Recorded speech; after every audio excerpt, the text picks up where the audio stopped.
लगता है इस बार अपोजिशन पार्टी अपोजिट डायरेक्शन में न चल के बिल्कुल स्ट्रेट चलने के मूड में है। मतलब बिल्कुल आड़ पार की लड़ाई, भला हो भी क्यों ना, क्योंकि इस बार तो ये लोग अच्छे खासे नंबर में हैं और इसी दिन का तो पिछले 10 साल से इंतजार कर रहे थे।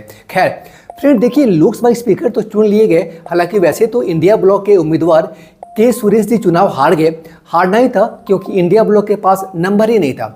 वैसे भी अपोजिशन पार्टी को ये पता था कि उनका कैंडिडेट इस वोटिंग में हार जाएंगे, लेकिन उन्हें तो सिर्फ एक सरकार को मैसेज देना था कि इस बार हर कुछ आपके हिसाब से नहीं होगा। फ्रेंड्स, इस लोकसभा स्पीकर के चुनाव में के सुरेश को एक रणनीति के तहत ही खड़ा करके आम जनता के बीच, खासकर दलित वर्ग के बीच एक मैसेज देना था कि ये इंडिया ब्लॉक दलित वर्ग के बेटरमेंट के लिए, अच्छाई के लिए कितना सीरियस है, क्योंकि के सुरेश केरल के एक दलित नेता हैं।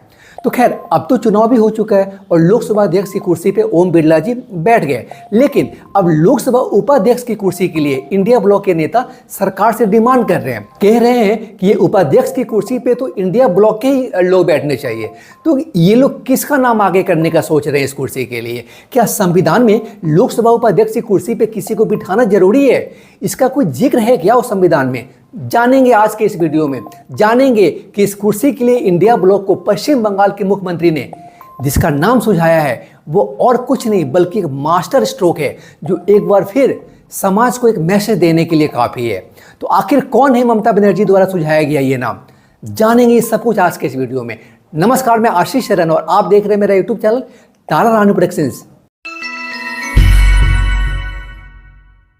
पश्चिम बंगाल के मुख्यमंत्री ममता बनर्जी जी अपने भतीजे और टीएमसी महासचिव अभिषेक बनर्जी जी को एक नाम बताती हैं और कहती हैं कि ये संदेश ले जाकर कांग्रेस और समाजवादी पार्टी के नेता को दीजिए और बोलिए कि इस नाम पे वे लोग विचार कर सकते हैं लोकसभा उपाध्यक्ष की कुर्सी के लिए। और इस नाम पे मीडिया के माने फ्रेंड्स, तो टीएमसी महासचिव अभिषेक बनर्जी जी, समाजवादी पार्टी के अध्यक्ष अखिलेश यादव जी और लोकसभा में विपक्ष के नेता राहुल गांधी जी पहले ही इस पर ऑलरेडी चर्चा कर चुके हैं और इस मुद्दे को अन्य सहयोगियों के साथ उठाने की संभावना है। फ्रेंड्स, ये जो नाम है जिसे ममता बनर्जी जी ने सुझाया है वो है फैजाबाद से चुने गए समाजवादी पार्टी के सांसद अवधेश प्रसाद जी का। ये नाम ममता बनर्जी का मास्टर स्ट्रोक कहा जा सकता है फ्रेंड्स, क्योंकि इस नाम पे इंडिया ब्लॉक के अन्य किसी भी पार्टी को एतराज नहीं होगा, क्योंकि पर्पस सबका पर्पस सेम है। क्या है पर्पस? कि हम लोग ही दलित वर्ग के हितैषी हैं। जी हाँ फ्रेंड्स, फैजाबाद के सांसद 78 वर्षीय अवधेश प्रसाद जी के सुरेश की तरह ही एक दलित वर्ग से ही आते हैं, जिन्होंने अयोध्या को कवर करने वाली अनारक्षित सीट जीती है। कवर करने वाली का मतलब यहाँ फ्रेंड्स ये है कि अयोध्या भी इन्हीं के फैजाबाद संसदीय क्षेत्र में आता है। फ्रेंड्स, यहाँ आपको एक बात बताते चले कि ममता बनर्जी के इस नाम को सजेस्ट करने के पहले जो नाम इंडिया ब्लॉक के लोग सोच रहे थे या अभी भी वो नाम है, वो है के सुरेश जी का ही।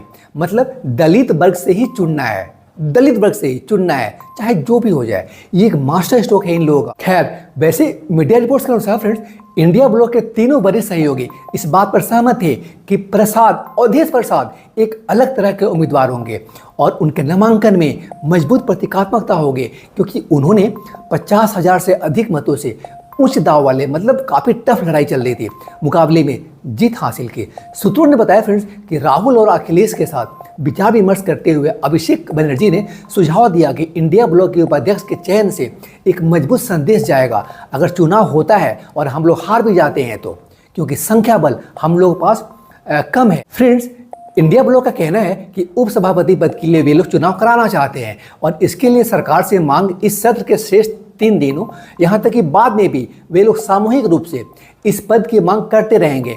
और किस कैंडिडेट को खड़ा करना है, मतलब संभावित प्रत्याशियों के नाम पर आम सहमति बनाई जा रही है और जल्दी, बहुत जल्दी इस नाम को पब्लिक कर दिया जाएगा। अब आइए फ्रेंड्स, ये जानते हैं कि संविधान में ये डेप्यूटी स्पीकर यानी उपसभापति की कुर्सी का कोई जिक्र है क्या? देखिए, संविधान के अनुच्छेद 93 में कहा गया है कि लोकसभा अपने 2 सदस्यों को अध्यक्ष और उपाध्यक्ष के रूप में चुनेगी। 17वीं लोकसभा यानी 2019 से 2024 लोकसभा चुनाव होने के बीच का जो पीरियड था, तो 17वीं लोकसभा आज़ादी के बाद पहली ऐसी लोकसभा थी जिसमें उपाध्यक्ष नहीं थे। फ्रेंड्स, जब टीएमसी सांसद से ये पूछा गया कि एनडीए की सरकार द्वारा अगर डिप्टी स्पीकर की कुर्सी के लिए वे लोग पिछली बार की तरह इस बार भी तैयार नहीं होते हैं तो इस पर टीएमसी सांसद ने कहा 17वीं लोकसभा और 18वीं लोकसभा बहुत अलग है। अब एनडीए की सरकार है ये, भाजपा की नहीं। हम इस सत्र में और आने वाले सभी सत्रों में चुनाव के लिए आक्रामक तरीके से अपना प्रयास जारी रखेंगे। आप देख रहे थे मेरा YouTube channel Tara Rani productions. Tara Rani Productions is your news and information desk. Stay connected to this channel, friends, for latest news updates and informative video like this. Thank you.